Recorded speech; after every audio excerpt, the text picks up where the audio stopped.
হে জগতবাসী, আজ আমি শামীম আলী চিশতি আপনাদের সামনে একটি আলোচনা নিয়ে আসলাম। সেই আলোচনাটি হলো যে একটা নারীর জীবন তরিকত করে কি হাল হতে পারে, ভালো হতে পারে, খারাপও হতে পারে।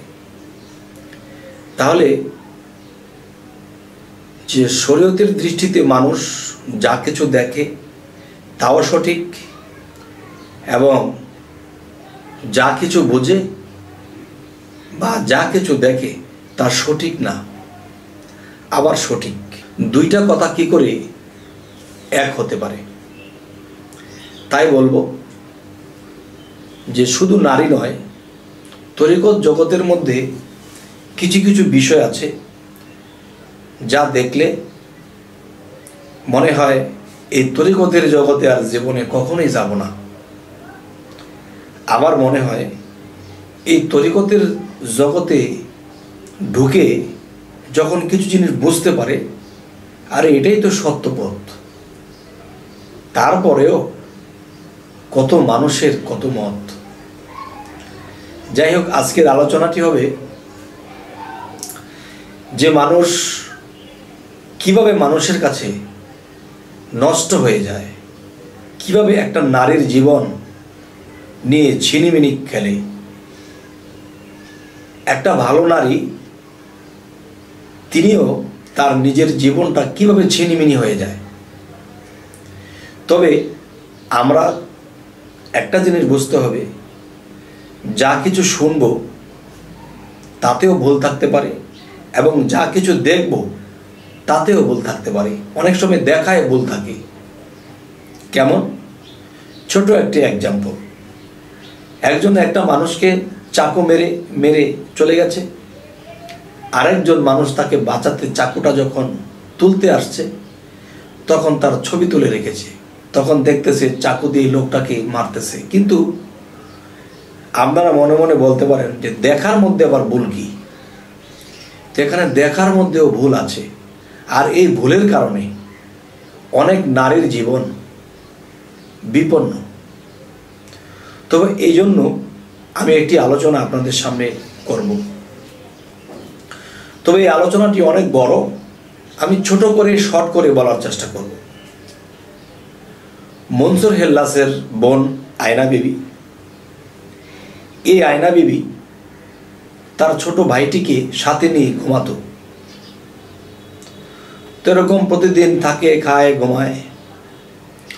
কিন্তু সমাজের কিছু লোক বলে, হে মনসুর, তুই যে তোর বোনের সাথে থাকিস, খাস, তুই কি জানিস তোর এই বোন যে নষ্ট, তোর এই বোন যে খারাপ, তোর এই বোন যে পরপুরুষের সাথে চলে থাকে? তুই কি জানিস তোর বোন ভালো নয়? তখন এরকম ছেলেটা শুনতে শুনতে শুনতে শুনতে হঠাৎ করে একদিন কি করলেন, যে চেক দিতে শুরু করলেন। আয়না বিবিকে চেক দিতে শুরু করলেন। কিন্তু চেক দিবি কি? দেখে সব ঠিকঠাক আছে, কিন্তু মানুষে তো বলে আমার বোন পরপুরুষের সাথে চলে যায় কোথায় যেন। তখন ওই লোকদেরকে বলল যে তোমরা যে আমার বোনকে নিয়ে এসব কথা বলো, কই আমার বোনকে তুমি কোনো খারাপ পাইলাম না, ভালোই তো কাজ করতেছে, রাঁধতেছে, খাওয়াইতেছে। তখন বলে, বাবা রে, তুমি বুঝবা না, তুমি একদিন তোমার বোনের সাথে ঘুমিয়ে থাকবে, কিন্তু তুমি সেদিন ঘুমাবে না, জাগ্রত হয়ে থাকবে।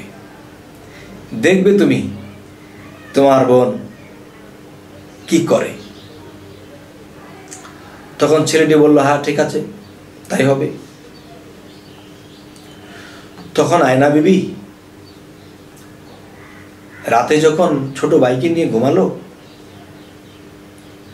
তখন তার ছোট ভাই যখন দেখলো যে পুরোপুরি ঘুমের মধ্যে আছে, তখন আয়না বিবি আস্তে আস্তে আস্তে আস্তে দরজা দিয়ে বের হয়ে সে দরজাটাকে আস্তে করে ভিড়ে আয়না বিবি চলে গেছে। তখন ছোট ভাই আস্তে আস্তে উঠছে। ওঠার পরে সেই দরজা দিয়ে বের হয়ে দেখতেছে আমার বোন জংলা দিয়ে হাঁটা দিয়েছে। কিরে, লোকজনে তো সত্যই বলেছে। তখন সেই বনের পিছনে পিছনে এই জঙ্গল দিয়ে হাঁটতে শুরু করছে। তখন তার বন থেকে তার ভাই অনেক দূরে, একটু লুকিয়ে চুকিয়ে পিছনে পিছনে যাচ্ছে। এরকম করতে করতে অনেক পথ হাঁটলো। তার ভাইটি, ছোট ভাইটি ক্লান্ত হওয়ার অবস্থা, বোনকে ডাকও দিচ্ছে না, আবার উকি ঝুঁকি দিয়ে যাচ্ছে। তখন কি হলো যে অনেক দূর পর্যন্ত যাওয়ার পরে এক গহীন জঙ্গল, এই জঙ্গলের দিকে তার ছোট ভাই দেখতে পাচ্ছে যে 12 জন মানুষ, 12 জন পুরুষ লোক সেই জঙ্গলার মধ্যে বসা। তখন মনসুর হিল্লাজ ভাবতেছে, ও এই খবর, তাহলে লোকেরা তো আমাকে সত্যই বলেছে। তখন সে 12 জনের মধ্যে যখন গেল, তখন সে হলো কয়জন? 13 জন। আয়না বিবিকে নিয়ে 13 জন। তখন তার ছোট ভাই ভাবতেছে যে দেখবো তারা কি করে। তখন এই মনসুর হিল্লাজ ছোট ভাই এক গাছের উপরে উঠেছে। এক গাছের উপরে উঠে চুপ করে বসে আছে, তারা কি করে দেখবে। আর মনে মনে বলে, হায় রে, মানুষে তো আমাকে সত্যই বলেছে, আমি তো বিশ্বাস করি নাই। তখন কি হবে? তখন ওখানে 12 জনের ভিতরে 13 জনের ভিতরে একজন হলো উস্তাদ বা গুরু। তখন গুরু বলতেছে, এই আয়না বিবি তো এসে গেছে, নে নে তোরা রুটিটা বন্টন কর। তখন রুটিটা একের পর এক একটা একটা করে দিতে দিতে তাদের হিসেবে রুটি ছিল কয়টি? তাদের হিসেবে রুটি ছিল 13টি, যে 13 জনের জন্য 13 পিস রুটি। এখন একজন ভক্ত এই রুটি সবার প্লেটে দিতে যাইয়া তখন গুরুকে বলতেছে, বাবা রুটি তো আমাদের এখানে 13টা থাকার কথা, কিন্তু রুটি তো 14টা হচ্ছে। এখন রুটি যে 14টা হচ্ছে তো বুঝলাম না, আমরা তো 13টা রুটির গুণে এনেছি। তখন গুরু বলতেছে, বাবারে এখানে অন্য কোনো বিষয় আছে। কি? তোমরা ভালো করে তল্লাশ করো যে আমাদের আশেপাশে অন্য কোনো মানব জাতি আছে। তখন বললো, এই গহীন জঙ্গলে এখানে আমরা 13 জন ছাড়া তোর কেউ নেই, ভালো করে লক্ষ্য করে দেখো। তখন ডাইনে বায়ে দেখে পায় না। তখন বলতেছে গুরু যে, হে ভক্তগণ, তোমরা কি পাচ্ছ না? তোমরা একটু গাছের দিকে তাকাও তো। হাই, তখন দেখি একটা বাচ্চা বসে আছে গাছে। তখন বলতেছে, হে বাচ্চা নেমে আসো, নেমে আসো। তখন বাচ্চাটা নেমে আসছে। নেমে আসার পরে বলতেছে, বাবা তুমি এখানে কেন, কি করো তুমি? তখন বলতেছে, আপনারা বলেন, আপনারা এখানে কেন? তখন বলল, বাবারে তুমি বাচ্চা মানুষ, রাগান্বিত হচ্ছ কেন? আয়না বিবি বলতেছে, বাবা ইনি তো আমার ছোট ভাই, সে আমার পিছনে পিছনে এসে গেছে, আমি তাকে ঘুম পাড়িয়ে রেখেছিলাম। তখন বলতেছে, ঠিক আছে ঠিক আছে, 14টি রুটি তো, তাকেও রুটিটা দেওয়া হোক। তখন আয়না বিবি বলতেছে, বাবা এই রুটিটা আমার ভাইকে দিবেন না। কেন? আমার ভাই যদি এই রুটিটা খায়, আমার ভাই তো পাগল হয়ে যাবে। তখন বলতেছে যে, ঠিক আছে বাবা, এই রুটিটা আমি বাড়িতে নিয়ে যাব, তাকে একটু একটু করে খাওয়াবো। আর যদি পুরো রুটিটা খেয়ে ফেলে তখন সে পাগল হয়ে যাবে। তখন বলতেছে, ঠিক আছে। তো এখন কথা হলো, তার ছোট ভাই বলতেছে, আমাকে রুটি দিবেন না কেন, আমি খাবো না। বাবা তুমি রুটিটা বাসায় নিয়ে অল্প অল্প ছিঁড়ে ছিঁড়ে খেও, তোমার বোন তোমাকে খাওয়াবে। তখন বলতেছে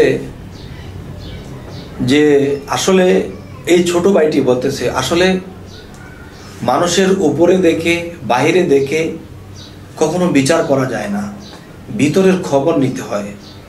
এই লোকজনে বলা বলি করে আমার বোন খারাপ হয়ে গেছে, আমার বোন তো সে তো তার মুর্শিদের কাছে আসছে, এখানে তালিমের শিক্ষা শিখতে আসছে, এলমে তাসাউফের শিক্ষা শিখতে আসছে, আর কত মানুষ কত কথা বলতেছে।